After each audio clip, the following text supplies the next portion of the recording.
This is Create the Next from ProCFO Partners, where every week we explore strategies and ideas for financial management and growth to help today's businesses put their financial picture in context.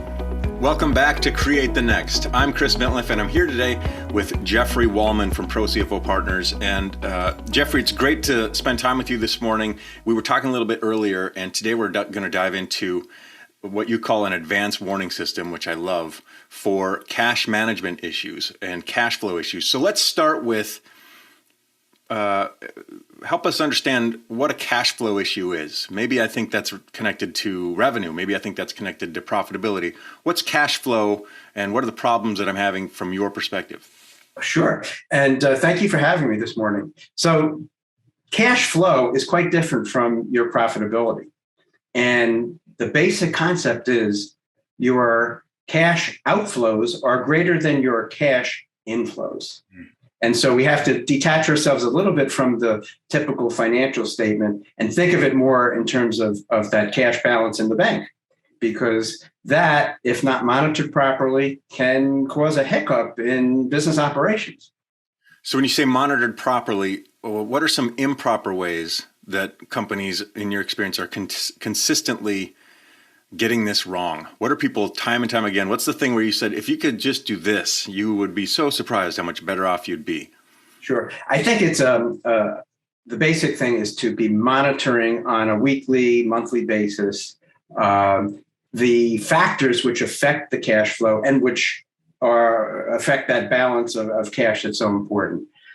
So there's some common cash flow stressors that need to be thought about. There are accounts receivable. You may have slow payers. There are accounts payable issues. Maybe vendors are pressing you for payment. You're paying bills too quickly, or maybe some of your vendors are requiring you to pay bills on COD. Now, again, all of this depends on the size of the company. So if we just focus today's discussion on, smaller to mid-sized companies, these would be some of the issues. Also, perhaps you're invested too much in your inventory because that ties up cash. You've got to pay for building up your inventory, which again could stress your cash if the inventory is not at the right size or not optimized for where the business is currently at. You could have unexpected expenses that may arise, which could cause an issue. You may have seasonality. Every business is different. However, your business may have seasonal variations that affect cash flow and your cash balance that have to be thought of in advance and not just to happen and you get blindsided. You may have unexpected growth, either organic from existing clients, or maybe you're adding on clients. What happens there when you add on customers or clients?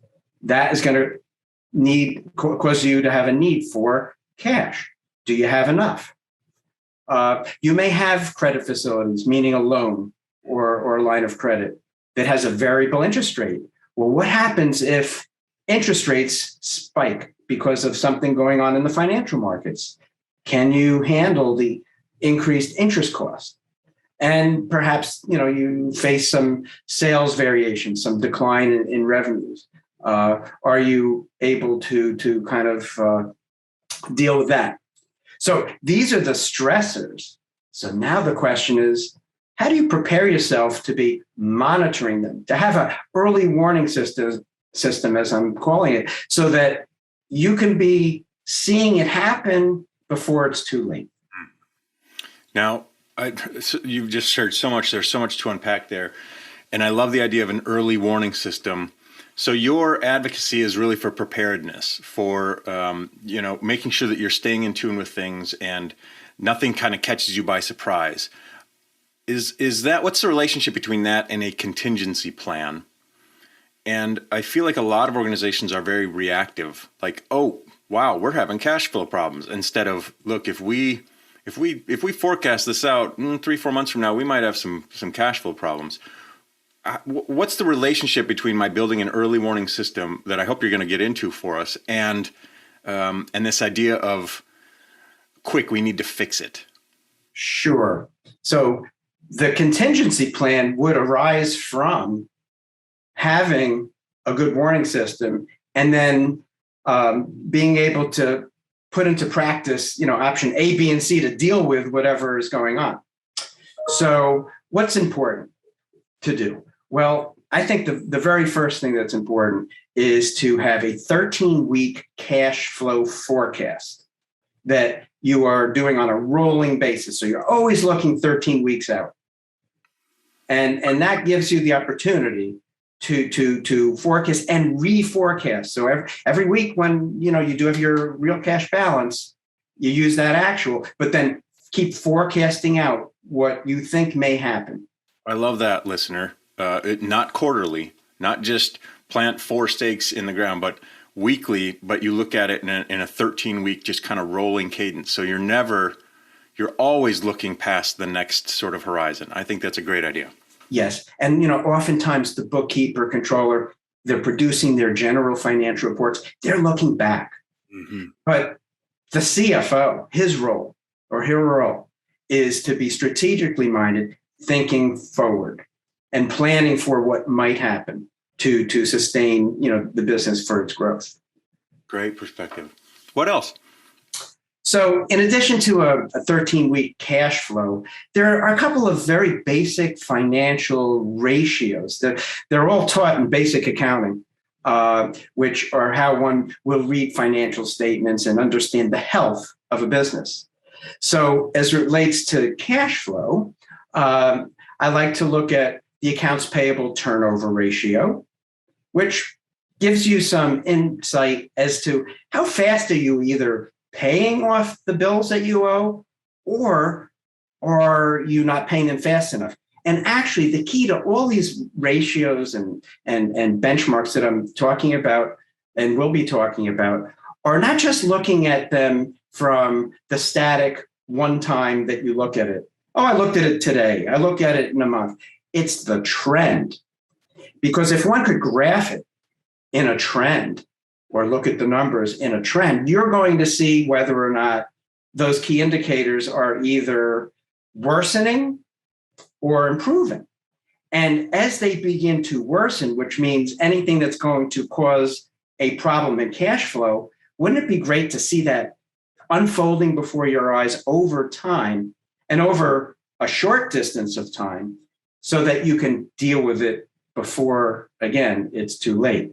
So accounts payable turnover ratio, there are ratios, the accounts receivable turnover ratio to look at your receivables. Not every customer of yours is paying you today. You have terms with them. So you want to see how is that ratio looking, meaning how fast are people paying you, your customers paying you? And if you see some slowing down there, well, again, you want to be balancing it with what you're paying out to your vendors. You want to keep everything in a balance and cure issues that you may see. And you may see certain customers of yours slowing down their payments, or far worse, you may see some customers who aren't paying you. And that'll be a topic for another podcast on perhaps when to get outside help vis-a-vis perhaps an outside collection agency. Yeah. But and then you can look at inventory turnover ratios, to see how fast are you turning over your inventory, or is it sitting there? Not only that, do you have the right mix in your inventory? What if certain products or raw materials that build, that you use to build certain products are not the right mix for today? There may be other items that are being sold, and therefore your inventory mix may not be proper. So you want to take a peek at that. There's a cash flow coverage ratio, which looks at your operating cash flow against any total debt you have, because you want to make sure you can cover those loans to the bank.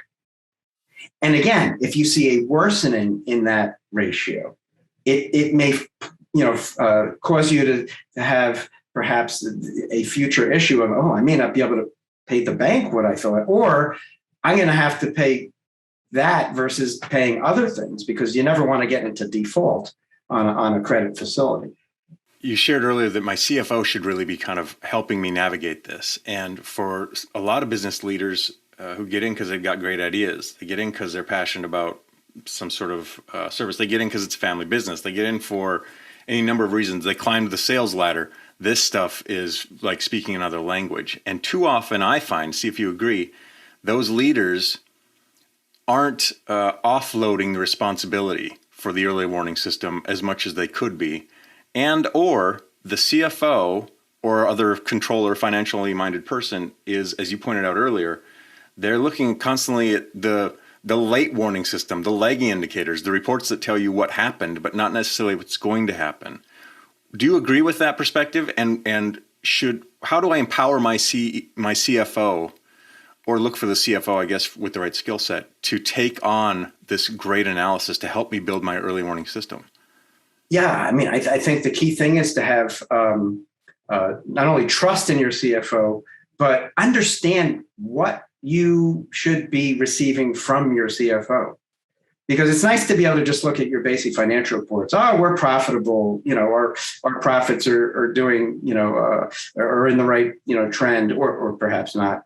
But you got to dig deeper and under the covers, if you will, and see if there are any systemic issues that might affect that ability to sustain those profits. Because if you have a cash flow problem, you may not sustain that.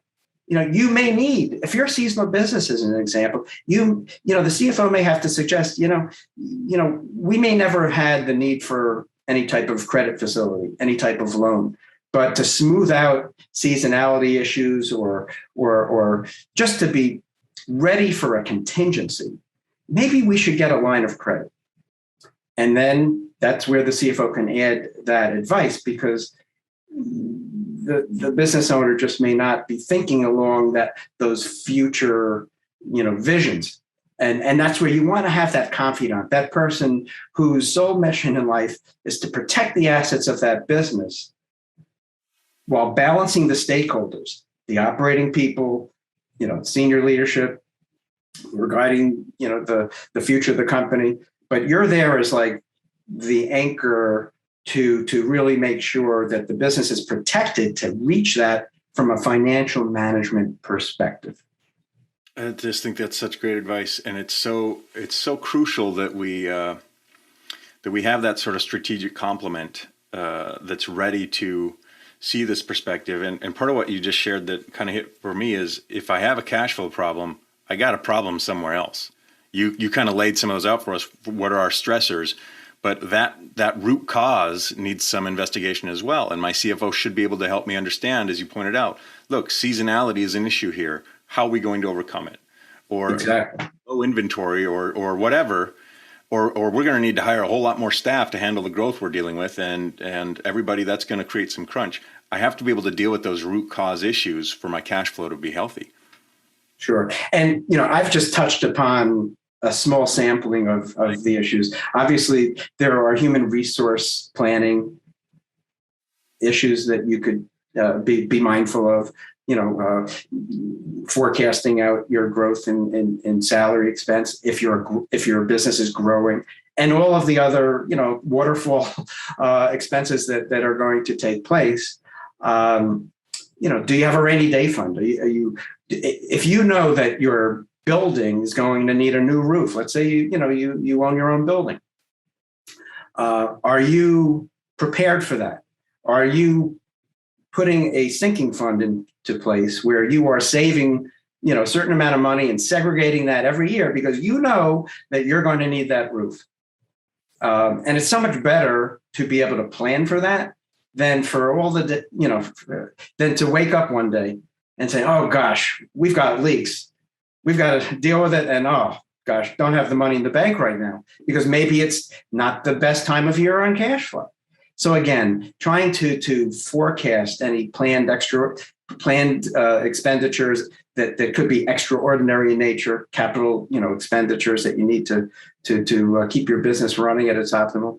You want to have them all in that long-term forecast, and also incorporated into the shorter term 13-week cash flow forecast that I talked about earlier. You also want to be looking out further than 13 weeks for some of the large expenditures that might need to take place. Jeffrey Wollman from ProCFO Partners. I feel like we just got a masterclass, like a checklist to build our own early warning system. I'd love to have you back, and we can dive a little bit more into maybe what if. So I found myself in a cash flow pinch. What do I do? Some of those questions that we were exploring. I need to renegotiate some vendor relationships, or I got to deal with some collection stuff. I'd love your expertise on some of that stuff. Thanks so much for joining us this morning and sharing, building our early warning system for cash flow management. It's just fantastic insight and advice. My pleasure. Thank you for having me today. Thanks for watching, and a special thanks to our subscribers. Consider becoming one today. Visit ProCFOPartners.com for more strategies and ideas for financial management and growth to help you put your business's financial picture in context.